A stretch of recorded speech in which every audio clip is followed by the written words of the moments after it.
नमस्कार, one page YouTube channel में आपका स्वागत है। आज सुनिए मुंशी प्रेमचंद की लिखी कहानी बालक। गंगू को लोग ब्राह्मण कहते हैं और वह अपने को ब्राह्मण समझता भी है। मेरे सईस और खिदमतगार मुझे दूर से सलाम करते हैं। गंगू मुझे कभी सलाम नहीं करता।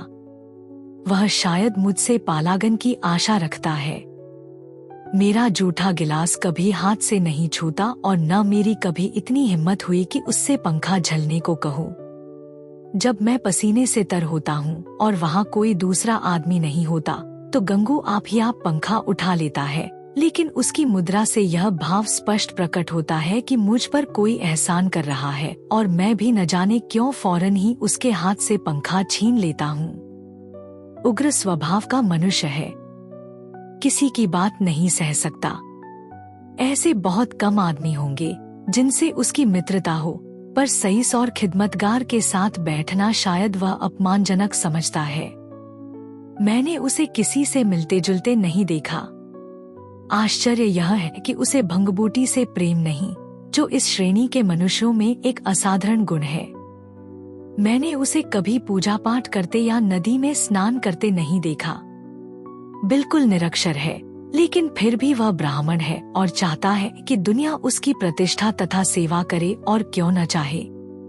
जब पुरखों की पैदा की हुई संपत्ति पर आज भी लोग अधिकार जमाए हुए हैं और उसी शान से मानो खुद पैदा किए हों, तो वह क्यों उस प्रतिष्ठा और सम्मान को त्याग दे जो उसके पुरखाओं ने संचय किया था। यह उसकी बपौती है। मेरा स्वभाव कुछ इस तरह का है कि अपने नौकरों से बहुत कम बोलता हूँ। मैं चाहता हूँ जब तक मैं खुद न बुलाऊं कोई मेरे पास न आए। मुझे यह अच्छा नहीं लगता कि जरासी बातों के लिए नौकरों को आवाज देता फिरूं। मुझे अपने हाथ से सुराही से पानी उड़ेल लेना, अपना लैंप जला लेना, अपने जूते पहन लेना या अलमारी से कोई किताब निकाल लेना, इससे कहीं ज्यादा सरल मालूम होता है कि हिंगन और मैको को पुकारूं। इससे मुझे अपनी स्वेच्छा और आत्मविश्वास का बोधा होता है। नौकर भी मेरे स्वभाव से परिचित हो गए हैं और बिना जरूरत मेरे पास बहुत कम आते हैं। इसलिए एक दिन जब प्रात काल गंगू मेरे सामने आकर खड़ा हो गया तो मुझे बहुत बुरा लगा। ये लोग जब आते हैं तो पेशगी हिसाब में कुछ मांगने के लिए या किसी दूसरे नौकर की शिकायत करने के लिए। मुझे ये दोनों ही बातें अत्यंत अप्रिय हैं। मैं पहली तारीख को हर एक का वेतन चुका देता हूँ और बीच में जब कोई कुछ मांगता है तो क्रोध आ जाता है। कौन 2-2, 4-4 रुपए का हिसाब रखता फिरे। फिर जब किसी को महीने भर की पूरी मजूरी मिल गई तो उसे क्या हक है कि उसे 15 दिन में खर्च कर दे और ऋण या पेशगी की शरण ले। और शिकायतों से तो मुझे घृणा है। मैं शिकायतों को दुर्बलता का प्रमाण समझता हूँ या ठकुर सुहाती की क्षुद्र चेष्टा। मैंने माथा सिकोड़ कर कहा, क्या बात है, मैंने तो तुम्हें बुलाया नहीं। गंगू के तीखे अभिमानी मुख पर आज कुछ ऐसी नम्रता, कुछ ऐसी याचना, कुछ ऐसा संकोच था कि मैं चकित हो गया। ऐसा जान पड़ा वह कुछ जवाब देना चाहता है मगर शब्द नहीं मिल रहे हैं। मैंने जरा नम्र होकर कहा, आखिर क्या बात है, कहते क्यों नहीं। तुम जानते हो यह मेरे टहलने का समय है, मुझे देर हो रही है। गंगू ने निराशा भरे स्वर में कहा, तो आप हवा खाने जाया, मैं फिर आ जाऊंगा।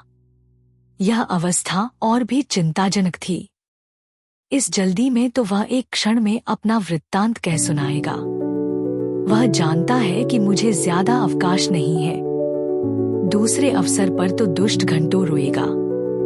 मेरे कुछ लिखने पढ़ने को तो वह शायद कुछ काम समझता हो, लेकिन विचार को, जो मेरे लिए सबसे कठिन साधना है, वह मेरे विश्राम का समय समझता है। वह उसी वक्त आकर मेरे सिर पर सवार हो जाएगा। मैंने निर्दयता के साथ कहा, क्या कुछ पेशगी मांगने आए हो? मैं पेशगी नहीं देता। जी नहीं सरकार, मैंने तो कभी पेशगी नहीं मांगा। तो क्या किसी की शिकायत करना चाहते हो? मुझे शिकायतों से घृणा है। जी नहीं सरकार, मैंने तो कभी किसी की शिकायत नहीं की। गंगू ने अपना दिल मजबूत किया। उसकी आकृति से स्पष्ट झलक रहा था, मानो वह कोई छलांग मारने के लिए अपनी सारी शक्तियों को एकत्र कर रहा हो। और लड़खड़ाती हुई आवाज में बोला, मुझे आप छुट्टी दे दें, मैं आपकी नौकरी अब न कर सकूंगा। यह इस तरह का पहला प्रस्ताव था जो मेरे कानों में पड़ा। मेरे आत्माभिमान को चोट लगी। मैं जब अपने को मनुष्यता का पुतला समझता हूँ, अपने नौकरों को कभी कटुवचन नहीं कहता, अपने स्वामित्व को यथासाध्य म्यान में रखने की चेष्टा करता हूँ, तब मैं इस प्रस्ताव पर क्यों न विस्मित हो जाता। कठोर स्वर में बोला, क्यों, क्या शिकायत है? आपने तो हुजूर जैसा अच्छा स्वभाव पाया है वैसा क्या कोई पाएगा, लेकिन बात ऐसी आ पड़ी है कि अब मैं आपके यहाँ नहीं रह सकता। ऐसा न हो कि पीछे से कोई बात हो जाए तो आपकी बदनामी हो। मैं नहीं चाहता कि मेरी वजह से आपकी आबरू में बट्टा लगे। मेरे दिल में उलझन पैदा हुई। जिज्ञासा की अग्नि प्रचंड हो गई। आत्मसमर्पण के भाव से बरामदे में पड़ी हुई कुर्सी पर बैठकर बोला, तुम तो पहेलियां बुझवा रहे हो। साफ साफ क्यों नहीं कहते, क्या मामला है?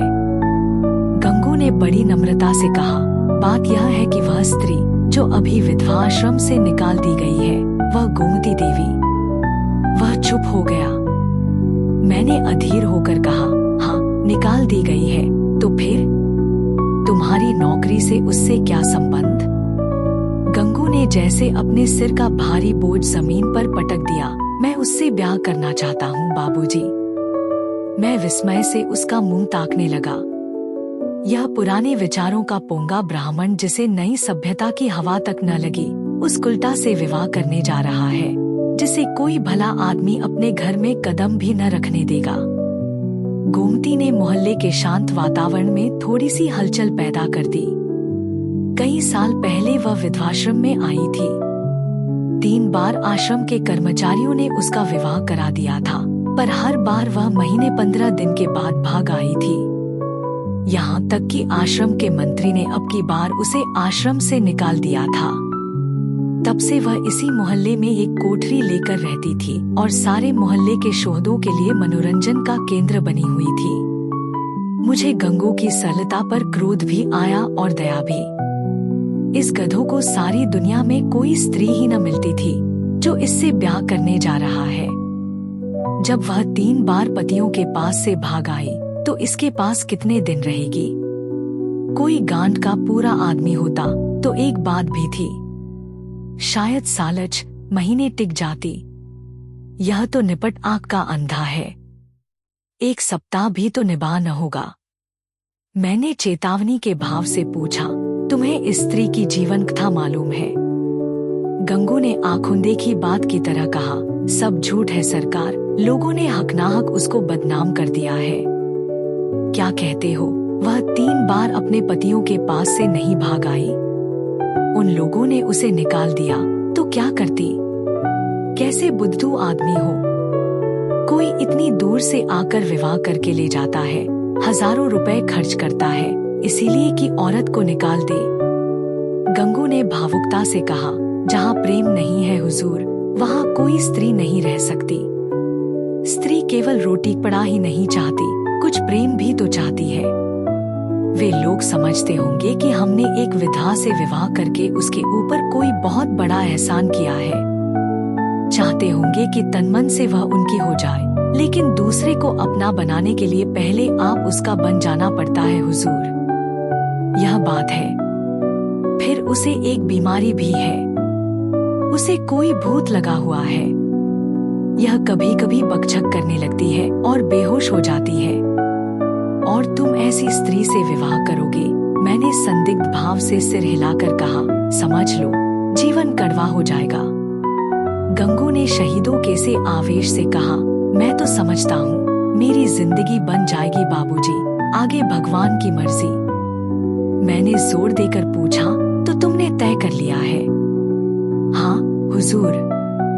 तो मैं तुम्हारा इस्तीफा मंजूर करता हूँ। मैं निरर्थक रूढ़ियों और व्यर्थ के बंधनों का दास नहीं हूँ, लेकिन जो आदमी एक दुष्टा से विवाह करे, उसे अपने यहाँ रखना वास्तव में जटिल समस्या थी। आए दिन टंटे खेड़े होंगे, नई नई उलझने पैदा होंगी। कभी पुलिस दौड़ लेकर आएगी, कभी मुकदमे खड़े होंगे। संभव है चोरी की वारदातें भी हों। इस दलदल से दूर रहना ही अच्छा। गंगू क्षुधा पीड़ित प्राणी की भांति रोटी का टुकड़ा देखकर उसकी ओर लपक रहा है। रोटी जूठी है, सूखी हुई है, खाने योग्य नहीं है, इसकी उसे परवाह नहीं। उसको विचार बुद्धि से काम लेना कठिन था। मैंने उसे पृथक कर देने ही में अपनी कुशल समझी। 5 महीने गुजर गए। गंगू ने गोमती से विवाह कर लिया था और उसी मोहल्ले में एक खपरेल का मकान लेकर रहता था। वह अब चाट का खोचा लगाकर गुजर बसर करता था। मुझे जब कभी बाजार में मिल जाता तो मैं उसका क्षेम कुशल पूछता। मुझे उसके जीवन से विशेष अनुराग हो गया था।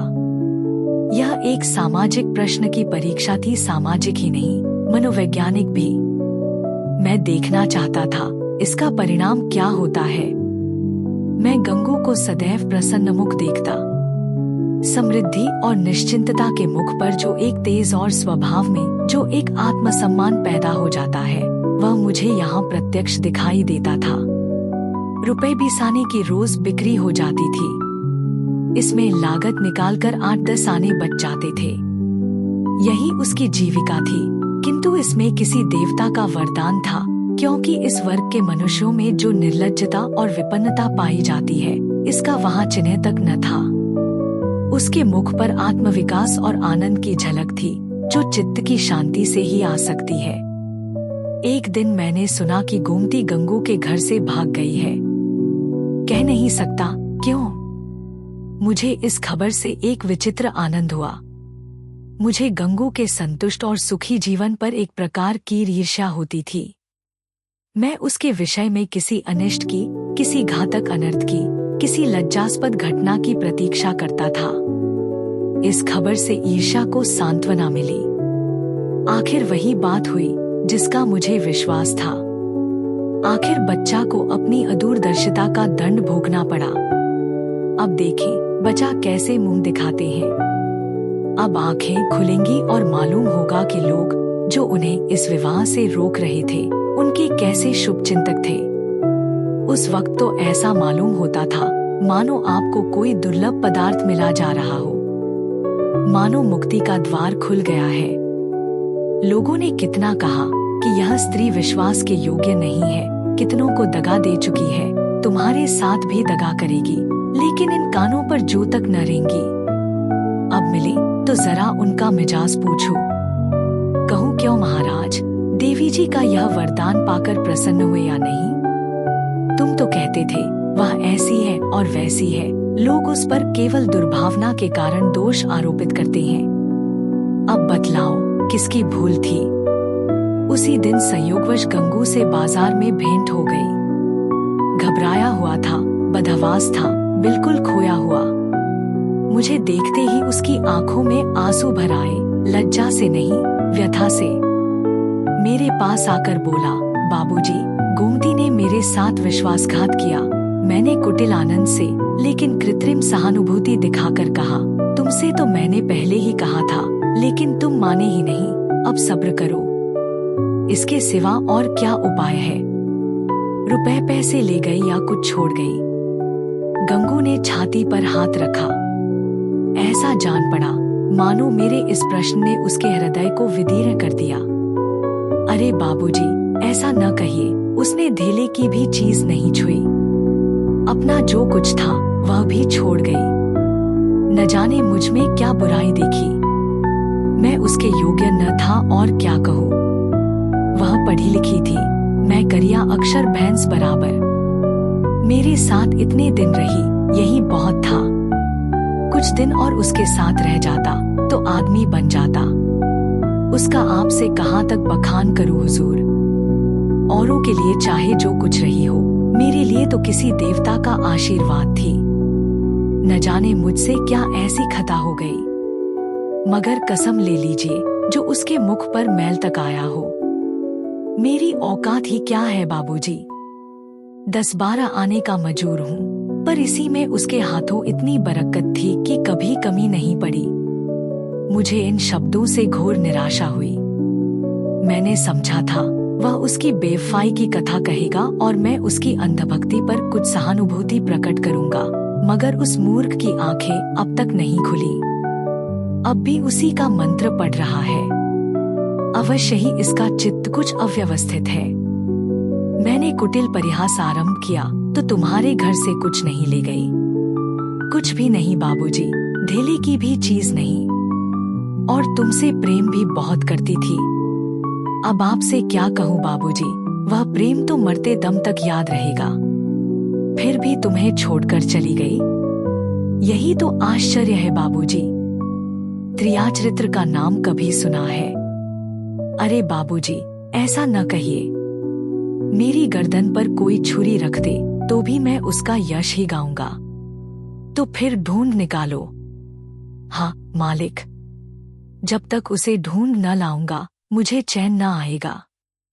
मुझे इतना मालूम हो जाए कि वह कहाँ है, फिर तो मैं उसे ले ही आऊंगा। और बाबूजी, मेरा दिल कहता है कि वह आएगी जरूर। देख लीजिएगा, वह मुझसे रूठ कर नहीं गई, लेकिन दिल नहीं मानता। जाता हूँ, महीने 2 महीने जंगल पहाड़ की धूल छानूंगा। जीता रहा तो फिर आपके दर्शन करूंगा। यह कहकर वह उन्माद की दशा में एक तरफ चल दिया। इसके बाद मुझे एक जरूरत से नैनीताल जाना पड़ा, सैर करने के लिए नहीं। 1 महीने के बाद लौटा और अभी कपड़े भी न उतारने पाया था कि देखता हूँ गंगू एक नवजात शिशु को गोद में लिए खड़ा है। शायद कृष्ण को पाकर नंद भी इतने पुलकित न हुए होंगे। मालूम होता था उसके रोम-रोम से आनंद फूटा पड़ता है। चेहरे और आंखों से कृतज्ञता और श्रद्धा के राग से निकल रहे थे। कुछ वही भाव था जो किसी क्षुधा पीड़ित भिक्षुक के चेहरे पर भरपेट भोजन करने के बाद नजर आता है। मैंने पूछा, कहो महाराज, गोमती देवी का कुछ पता लगा? तुम तो बाहर गए थे। गंगू ने आपे में न समाते हुए जवाब दिया, हाँ बाबूजी, आपके आशीर्वाद से ढूंढ लाया। लखनऊ के जनाने अस्पताल में मिली। यहाँ एक सहेली से कह गई थी कि अगर वह बहुत घबराए तो बतला देना। मैं सुनते ही लखनऊ भागा और उसे घसीट लाया। घाते में यह बच्चा भी मिल गया। उसने बच्चे को उठाकर मेरी तरफ बढ़ाया, मानो कोई खिलाड़ी तमगा पाकर दिखा रहा हो। मैंने उपहास के भाव से पूछा, अच्छा, यह लड़का भी मिल गया? शायद इसीलिए वह यहाँ से भागी थी। है तो तुम्हारा ही लड़का। मेरा काहे को है बाबूजी, आपका है, भगवान का है। तो लखनऊ में पैदा हुआ? हाँ बाबूजी, अभी तो कुल 1 महीने का है। तुम्हारे ब्याह हुए कितने दिन हुए? यह 7वां महीना जा रहा है। तो शादी के 6ठे महीने पैदा हुआ। और क्या बाबूजी, फिर भी तुम्हारा लड़का है? हाँ जी। कैसी बेसिर पैर की बात कर रहे हो? मालूम नहीं वह मेरा आशय समझ रहा था या बन रहा था। उसी निष्कपट भाव से बोला, मरते मरते बची, बाबूजी नया जन्म हुआ। 3 दिन 3 रात छटपटाती रही। कुछ न पूछिए। मैंने अब जरा व्यंग्य भाव से कहा, लेकिन 6 महीने में लड़का होते आज ही सुना। यह चोट निशाने पर जा बैठी। मुस्कराकर बोला, अच्छा, वह बात। मुझे तो उसका ध्यान भी नहीं आया। इसी भय से तो गोमती भागी थी। मैंने कहा, गोमती, अगर तुम्हारा मन मुझसे नहीं मिलता तो तुम मुझे छोड़ दो। मैं अभी चला जाऊंगा और फिर कभी तुम्हारे पास न आऊंगा। तुमको जब कुछ काम पड़े तो मुझे लिखना, मैं भरसक तुम्हारी मदद करूंगा। मुझे तुमसे कुछ मलाल नहीं है। मेरी आंखों में तुम अब भी उतनी ही भली हो। अब भी मैं तुम्हें उतना ही चाहता हूँ। नहीं, अब मैं तुम्हें और ज्यादा चाहता हूँ। लेकिन अगर तुम्हारा मन मुझसे फिर नहीं गया है तो मेरे साथ चलो। गंगू जीते जी तुमसे बेवफाई नहीं करेगा।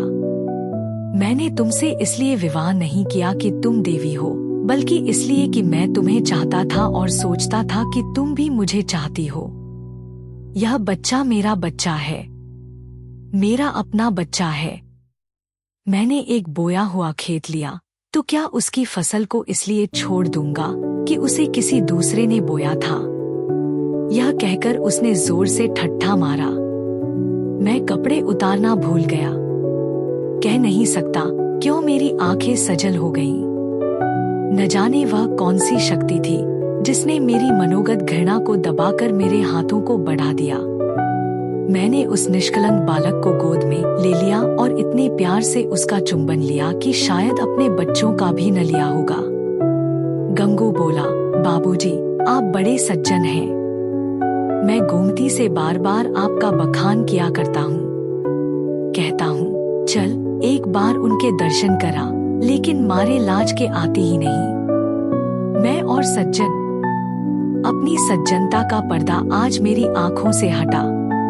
मैंने भक्ति से डूबे हुए स्वर में कहा, नहीं जी, मेरे जैसे कलुषित मनुष्य के पास वह क्या आएगी। चलो मैं उनके दर्शन करने चलता हूँ। तुम मुझे सज्जन समझते हो? मैं ऊपर से सज्जन हूँ पर दिल का कमीना हूँ। असली सज्जनता तुम में है और यह बालक वह फूल है जिससे तुम्हारी सज्जनता की महक निकल रही है। मैं बच्चे को छाती से लगाए हुए गंगू के साथ चला। अगर आपको यह कहानी पसंद आई तो सब्सक्राइब करें और बेल आइकन दबाएं। अपने सुझाव कमेंट बॉक्स में बताएं। अगली कहानी तक शब्दों की दुनिया में डूबे रहे। धन्यवाद।